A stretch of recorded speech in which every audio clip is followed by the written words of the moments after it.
Alright y'all, welcome back to the channel and to some more turkey patterning, and today we've got a new shell and a new choke to try out and a shotgun that we haven't really tested for turkeys on the channel in a good long while now. So I'm definitely excited to see what it can do since a lot of you guys have really been wanting to see me test this particular brand of ammunition. I finally picked up a bunch of variety from them, so we'll see what kind of starting point we can get for today. But as for those shells we've got, I picked up some of these, the Rocky Ridge TSS shells. These ones for today are the 410 3-inch 7/8 ounce of number 9 TSS. Now the box doesn't claim a velocity. I'll have to look back on the website, and if there is a claim, I'll put it up here on the screen. But a lot of you guys have wanted to see some Rocky Ridge ammo, and I've got a variety and a bunch of different gauges. But for today, we'll see what the 410 loads can actually give us. And as for the shotgun we're going to run them through, I brought out my Mossberg 500 410 Turkey. It's definitely given us some fantastic patterns before, so we know this is a good shotgun. But as for a choke, I picked up one of these, a Kicks Gobblin Thunder in 410, and I did actually measure this choke as well since there's no constriction listed, and it comes out right at a 383 constriction, so it should give us some nice looking patterns if this combination works out together, which I don't see why it wouldn't. So we'll see what this Gobblin Thunder 383 can give us with the Rocky Ridge 410 loads. But as for today's test, everything is set up the same as usual. The turkey paper is at 40 yards, and I've got the chronograph so we can get our velocity from the shell. So let's get you guys a view of that target and see what kind of pattern we can get from these Rocky Ridge 7/8 ounce of 9s through the Mossberg 500 and the Kicks Gobblin Thunder 383. In theory, this should be a pretty nice looking pattern, but let's take our shot and see what it all gives us.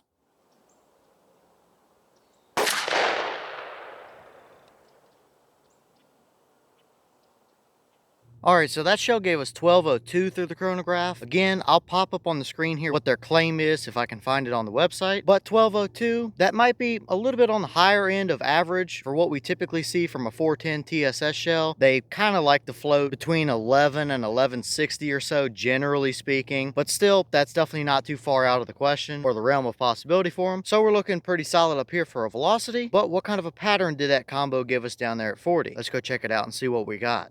Alright, so now we're down here at our 40-yard paper, and this is what we got. And right off the bat, we might have been just a touch high, but still very dead turkey all day long. There's probably close to 10 pellets right through the brain there, and a couple more down the spine. So yeah, that turkey would have definitely dropped right where he stood. But for a pattern, it's definitely not the tightest pattern we've seen. It doesn't have the hottest core that we've seen, but we do have a relatively even core area right around his head there. There's nowhere on the top half of that turkey paper that he can move to and get away from you. Now, outside of that initial, say 8 inches or so right around his head, we do start to pick up a few voids, like right around the top left corner of that turkey paper. There's a good one, and a couple more smaller ones sporadically, kind of right around the edges of that turkey paper there. So it's not the most even spread as far as the total pattern goes, but that is still more than capable enough at 40 yards to get you a turkey with a 410 all day long. So overall, this is a good starting point if nothing else. It's absolutely usable the way it is, but it's not perfect either. There are several flyers, especially down there at the bottom and stuff, and those couple voids that I mentioned a second ago, so we can still improve on this without a doubt. Maybe these Rocky Ridge shells will want a little more constriction or a little less constriction or something like that, and maybe we'll find a little bit better load for that Kicks Gobblin Thunder. I don't know, but this is a good starting point. And if this is the combo that you had to work with, yeah, it's absolutely 40-yard capable. So definitely not off to a bad start here, and we'll run it through a couple other chokes and stuff and see if we can tune this in a little bit better, because these Rocky Ridge shells, from what I've seen and heard, have been some pretty good performers for people. So this isn't a bad pattern, but we can still do a little better with it too, I think. But it's a solid starting point if nothing else.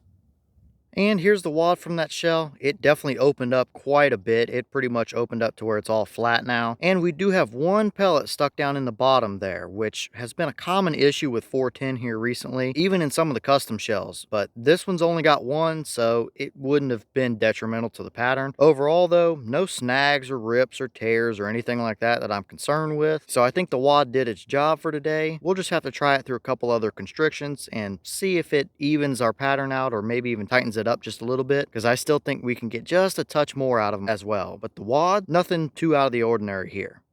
All right, y'all. Well, what do you think about that pattern right there? I'd say it's a pretty solid middle of the road performer. It's absolutely good enough for a 40-yard turkey pattern, without a doubt. We've seen way worse out of shells that cost just as much as that. So we're definitely off to a very solid starting point here. That's a pattern that I wouldn't be scared to hunt with just the way it is. But with these being a Rocky Ridge shell and that being a Kicks Gobblin Thunder choke, I definitely think we can fine tune both of those in just a little bit better and find their perfect combinations. That pattern might not have the hottest core we've seen, it might not be the tightest pattern we've seen, and we've definitely got a couple little voids and flyers that we can ideally get rid of. So we're just gonna have to try it through a couple different chokes and see what it likes. A little more constriction, a little less constriction, whatever the case might be. So I guess leave all your thoughts in the comments. Is that about what you expected to see? Were you surprised one way or the other? Have you tested any of the Rocky Ridge ammo or their 410 load? And if so, what kind of results have you seen from them? And what other choke combos or what other shells would you want to see with these Rocky Ridge loads or that Kicks Gobblin Thunder 383 choke? Let me know all that down below. At the end of the day here, I think I've pretty much already said it, and I think it speaks for itself. Not quite like a top 3 or 4 pattern we've ever seen, but far from the worst as well. Very usable the way it is, but we can still do a little fine tuning to it, I believe. But with that being said, I've got some more testing to get done for you guys, so I'm going to get back to it. As always, we have the channel Instagram as well as the mailbox where you can send stuff if you'd like. All that information will be in the description if you're interested in it, but I'm going to get back to it, so I'll see y'all in the next one.